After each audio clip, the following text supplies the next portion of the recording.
Nad, ano nangyari? Sa'yo ko pa naman binilin tong shop. Ganyan ka ba talaga? Nakapag wala yung amo mo, hindi ka na papasok sa trabaho? Puro sarili mo lang iniisip mo. Alam mo ba, na malaking kliyente to at malaking trabaho mawawala sa atin kapag pumalpak tayo dito. Napaka-responsable mo. Sige na, magtrabaho ka na dun. Pasensya na mo, boss. Pasensya. Sige na, bilisan mo.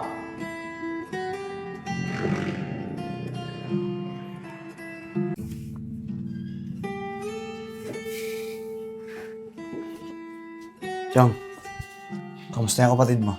Tay, ganun pa rin. Mataas pa rin lagnat ni Vince.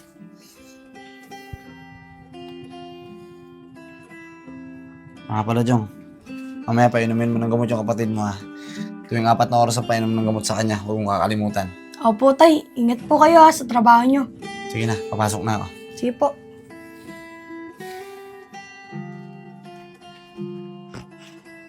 Uy, mga pre. Sabi pala ni boss, ang dami daw natin gagawin. Kaya nga eh. Kaya ba natin ang 1 linggo yun? Kaya yan mga pre. Basta tuloy-tuloy lang pagkatrabaho natin. Sana. Tara. Tara. Uy mga pre, si Enad oh. Nad! Tara, sabay-sabay na tayo. Oh, mga pre. O sige, tara. Tara. Sabay na tayo.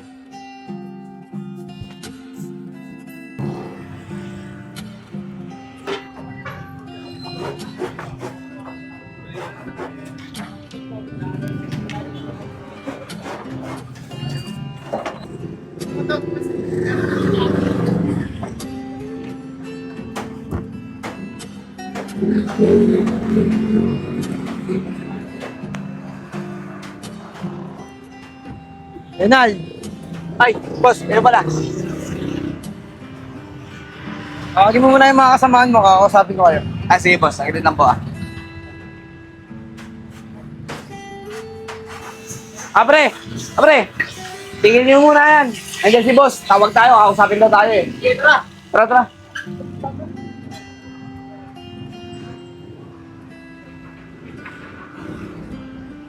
Ay boss.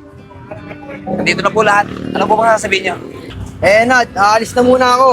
Baka sa 1 linggo na ako makabalik. Pero kailangan matapos yung ginagawa natin bago matapos tong linggong to. Kasi nakakaya naman sa kliyente natin pag hindi yan natapos. Baka hindi na sila umulit. Maliwanag ba? Opo boss, sige po. Pipilitin po namin matapos. Di ba mga pre? Opo, boss. Tatapusin po namin to. Ingat po kayo sa pupuntahan nyo. O sige, may tiwala naman ako sa inyo eh. At alam ko matatapos niyo yan. O paano? Dito na ako. Baka maliit pa ako sa pupuntahan ko. O Renald, ikaw na bahala sa shop ha. Opo boss, ako na po bahala. O sige, dito na ako. O tara mga pre. Boss. Tara, balik sa trabaho ha.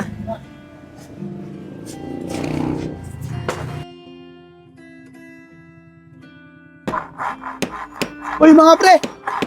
Bakit kaya hindi pumasok si Enad, no?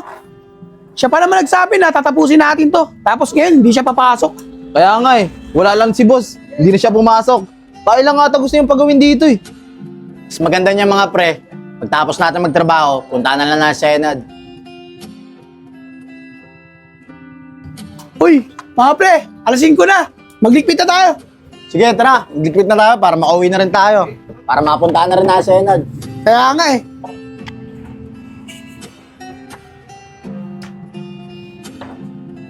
Pre.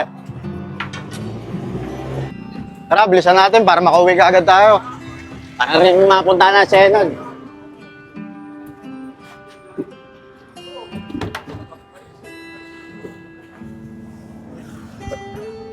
Isa inyo ha.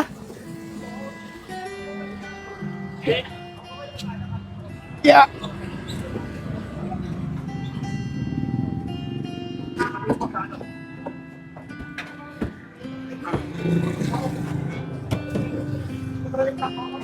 Tara na, sarang na natin. Basta. Sarado na natin.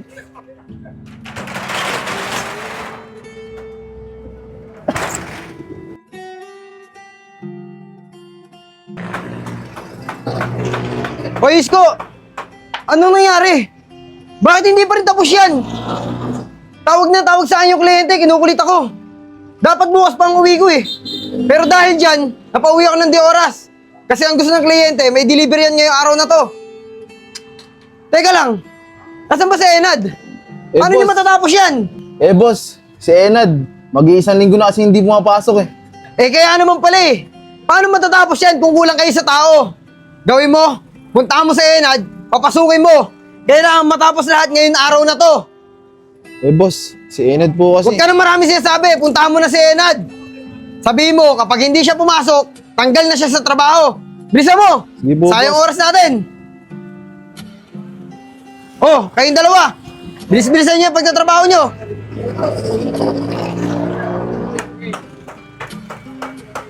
Hello po, sir. Opo. Pasensya na po kung hindi po namin agad na-deliver yung order niyo. Pero pangako po, ngayon pong araw na to, i-deliver po namin lahat ng order niyo. Opo. Pasensya na po Tatawag na lang po ulit ako mamaya pag i-deliver na po namin. Sige po, maraming salamat po. Boss, ito na po si Enad. Nad, ano nangyari? Sa'yo ko pa naman binilin tong shop. Ganyan ka ba talaga? Na kapag wala yung amo mo, hindi ka na papasok sa trabaho? Puro sarili mo lang iniisip mo. Alam mo ba, na malaking kliyente to at malaking trabaho mawawala sa atin kapag pumalpak tayo dito. Napaka-responsable mo. Sige na, magtrabaho ka na dun. Pasensya na mo, boss. Pasensya. Sige na, bilisan mo.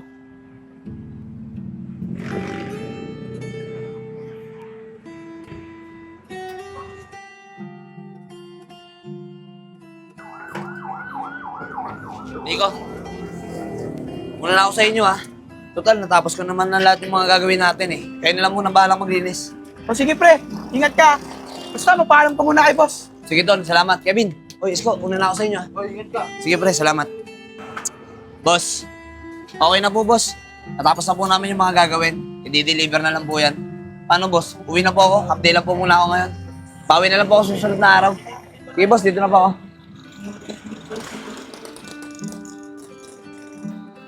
Tignan niyo yan si Enado. Late na nga pumasok. Nagmamadali pang umuwi. Eh hindi ko pa nga na-check yung mga ginawa niyo eh. Paano kung may reject dyan? Eh di lalong tumagal yung trabaho. Dapat dyan dinadala eh. Dapat tinatanggal sa trabaho. Isko, sabihin mo dyan kay Enad Wag nang pumasok bukas. Tanggal na siya sa trabaho. Boss, pasensya na po kayo kay Enad Marami lang po yung problema. Namatay po kasi yung anak niya At ngayong araw po yung libing. Pero mas pinili niya po pumasok para hindi po kayo magalit at matapos yung trabaho. Ganun ba? Hindi ko alam eh. Kung ano-ano pa naman yung masasakit na salita ang sinabi ko kay Enad kanina. Eh boss, sinubukan ko sabihin sa'yo kanina eh. Kaso hindi mo ako pinagsalita. Kaya nga eh. Kasalanan ko. Hindi ko muna inalam kung bakit hindi siya nakakapasok. Mas inuna ko yung galit ko kaysa pakinggan kayo. Isko, Nico, Kevin, pwede niyo ba akong samahan kay Enad para makahingi ako ng tawad sa kanya? Sige po, boss. Sasamahan ka po namin. Opo boss, magsasara lang kami ng shop. Sige, hintayin ko na lang kayo sa labas. Sige po, boss.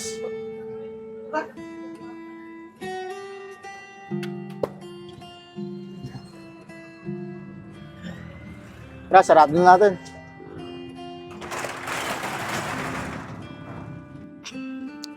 Tay, ano na tayo neto? Iniwan na tayo ni Vince. Jong, na. Alam ko masakit sa atin ang pagkawala ng kapatid mo.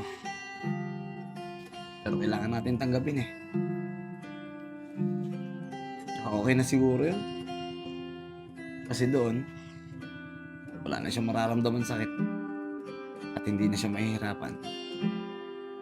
At ang mas maganda siguro natin gawin ngayon, pagdasal na lang natin yung kapatid mo. Opo, tay. Nad, Sandali lang anak Titignan ko lang sino kumakatok. Sige po, tay. Nad, Dali lang. Oh, boss. Kayo po pala. Tara po, pasok po kayo. Chong, akit ko muna sa taas. Bisita si tatay. Sige po, tay. Tara, po kayo. Dito na kayo ba?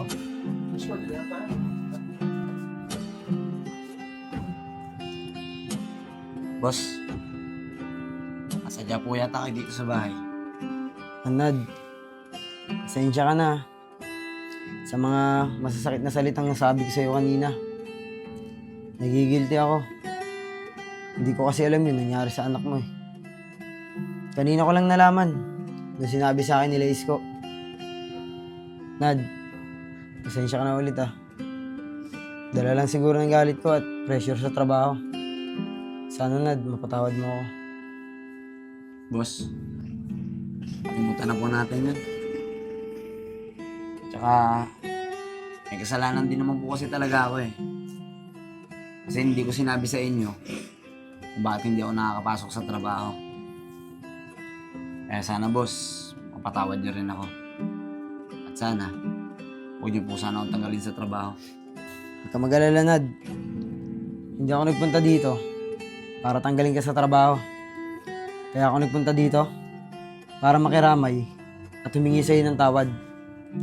At kung tungkol naman sa trabaho, huwag ka mag-alala, Nad. Bumalik ka kapag okay ka na. Aantayin kita. Boss, maraming salamat po.